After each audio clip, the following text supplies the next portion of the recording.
Hello, everybody, and welcome to the latest episode of Dome Runners TV. I am your host, Crimson Oracle, and today you're going to be seeing a very concise battle report summarizing the first of two games I played on Friday night. I have decided to separate these into two different battle reports because they are technically two different games, but this one is a little bit faster than any of the other ones I've done before because of how the game goes. You shall see in mere moments, so I won't give away how it goes, but I am amused at how this game turned out. The best laid plans, you know? And what's funny is that this exact situation that happens to me in this game would happen to my opponent in the third game I played over the weekend. So I had a crazy Necromunda weekend. The Ash Waste hype flowing through my veins. I both played two games in the Ash Waste campaign that I've been running, as well as playing a game with the kickoff basically for a new Dominion campaign that I'm going to be playing at the bar No Land Beyond here in Baltimore. So I am really excited to get that going, and I was really happy to, do an inaugural game for that campaign. So I'm hoping to get more momentum going on that soon. And in the meanwhile, the bar is actually having their grand opening this weekend. So I will probably go out and not actually play there this weekend. So anyway, this is a really quick battle report. Please enjoy. I hope that this, isn't too anticlimactic for folks. But just know that there's another one coming. Maybe in a few days, maybe next Monday. I'm not sure yet exactly what the release schedule is going to be because I'm working on a bunch of videos at once. I'm taking this like YouTube stuff really, seriously. I'm going to try to get as much content out as possible right now because I think that this is a really cool platform and I want to share more of my kind of thoughts and philosophy of gaming with you guys.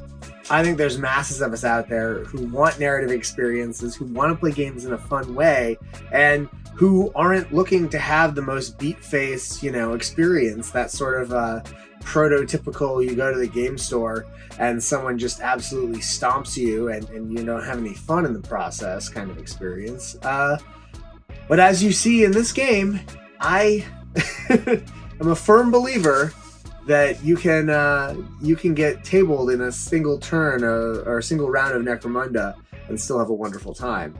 I feel like there's a lot of back and forth, and the dice are cruel at times, and that's just life. So with that, I'm going to toss to my service girl Wally to run you through the gangs, and we are going to then watch the rest of this play out. Greetings, I am Wally the Servo Skull. Please do not forget to like and subscribe. My master has my dopamine production tied directly to subscriber count. I am depending on you to stave off depression. This battle saw the inimitable Van Saar aristocrats Sean's dandies again return to the field of battle after a serious drubbing last week. The mission was again random 6-4 crews, as this has been leading to some really tight games. Their leader Rick made it to this one. With his usual cyberarachnid in recovery, he opted to purchase a second, and he has carapace armor, a power knife, and plasma pistol. His Archaeotech Dwight also made the battle armed with Servo Claw and Rad Beamer. His two techs with las carbides showed up as well, and so did a subtech with las gun and neotech with las gun and power sword. Van Saar got the tactics card Defensive Protocols, which allows a hit on a leader or champion to be transferred to a gang fighter, and Ammo Dump, which allows the Van Saar player to set up an ammo crate that can grant a free reload action to any nearby fighter, even those with weapons with the scarce trait. Van Saar's secondary objective is finish them off, which is scored if they take at least 3 fighters out of action with a coup de grace action.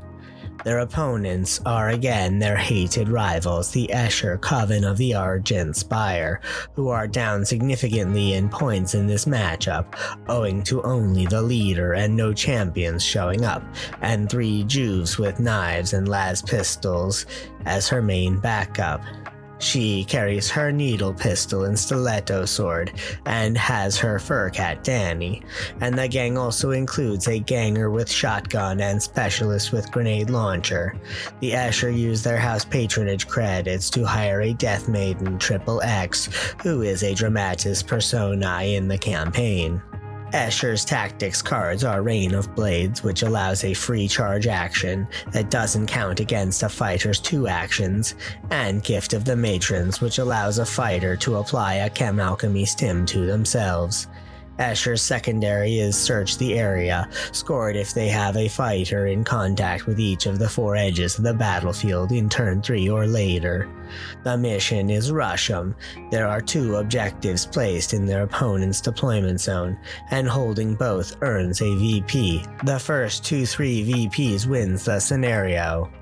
The deployment is in your face, with both players deploying within 4 inches of the center line. This would lead to a brutal fight. The peril is Rotten Walls, which allows you to fire through walls within 12 inches rather than gas, template, or blast weapons, but you can only hit on a 6.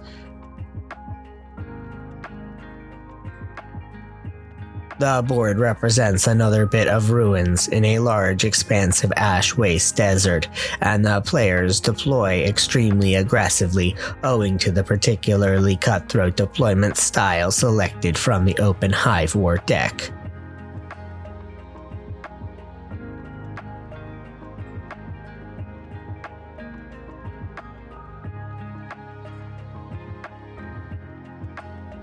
The mission begins.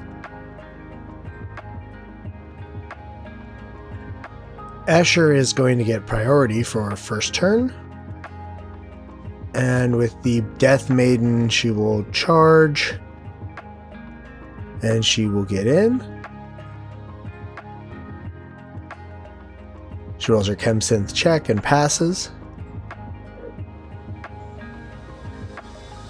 With the needle pistol, she hits.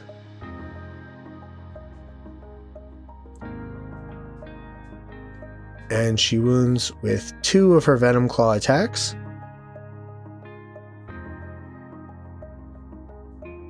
The needle pistol causes an injury roll. The Neotech passes the armor save for that hit. And the other 2 attacks cause injury rolls. And the Neotech fails both of those. And is seriously injured, allowing for a coup. But he's only out cold, so he will not miss the next game. Van Saar does a major group activation in the middle. The Cyberachnid will fire the web launcher. And the sister with the grenade launcher is webbed. And the sister with the shotgun is webbed. The Prime then moves up and targets the sister with a shotgun with his plasma pistol. And hits. And wounds. And she fails her armor save. And goes out of action. And she gets a head injury. Attack with Las Carbine targets the Gang Queen, but misses. And the other one moves up and takes his shot. He manages to hit, but he fails to wound. Escher group activates on the right flank. Little Sisters will move out to the corners, hoping to score the secondary objective. The Gang Queen passes her initiative check for Spring Up and attempts to charge the subtech, but she fails the charge roll. The Fur Cat decides to charge the same subtech, and the Fur Cat manages to make it in. With 3 attacks, the Fur Cat hits twice, wounds twice, and at AP -1, the subtech cannot take a save. And with damage 2, she does 3 flesh wounds and takes him out. He gets an eye injury from the cat's swipe. When you're playing Necromunda, reach for a bottle of Old Olandis. Old Olandis Wild Snake. The best. And of course, the Archaeotech targets the Gang Queen with the Rad Beamer. The Rad Beamer will hit twice and will wound once, but the Gang Queen, who recently upgraded to Carapace, passes her armor and is not affected by Rad Phage. And the last little sister moves to try to secure her secondary objective. With the turnover, Escher shockingly fails the bottle check, and then so does Van Saar. Death Maiden manages to pass her bottle check, as does the leader. The sister, however, flees, and 2 of the other little sisters will flee, with only the 3rd little sister remaining on the board. The Van Saar, on the other hand, managed to all pass their cool checks. And I decide to pack it up, facing superior firepower.